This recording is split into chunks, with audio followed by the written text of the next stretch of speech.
আমার মেয়েরা চলে পুরা কার হয়ে গেছে গা।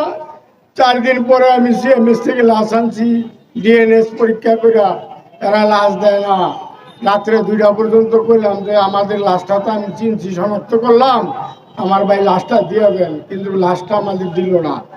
সে বলে ডিএনএস পরীক্ষা করে 2 দিন সেই মালিবাগ গিয়া, একদিন আমি দিলাম, পরে বাচ্চার মায়ের জোর করে নিয়ে পরে দিয়ে রক্ত দিয়ে আসলাম, পরে ডিএনএস পরীক্ষা করে এই লাশ আইনা বৃহস্পতিবার রাত্রে আমরা 4 দিন পরে লাশ পাইছি, পাইয়া মাটি মঞ্জুর করলাম।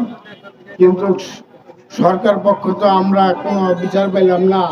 নুরনবী সাহেবও কোনো কিছু করলো না। নুরনবী সাহেব বলে আমি কি করতে পারি, সে হ্যার বিল্ডিং এর জন্য সে রিট করছে, অথচ এই ছাত্রছাত্রী যে মারা গেল তাদের জন্য তো কিছু করলো না।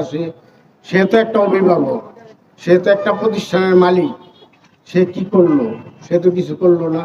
এই বাচ্চাগুলা যে এইভাবে দুর্ঘটনায় পুরা মরলো, হ্যাঁ, 1টা 2টা লোক, আরো কত লোক যে হতাহত হয়েছে এটার কোনো হিসাবই নাই। কত মেডিকেলে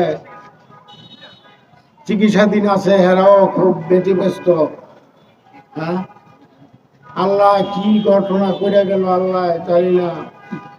আল্লাহ তুমি হেফাজত করো আল্লাহ।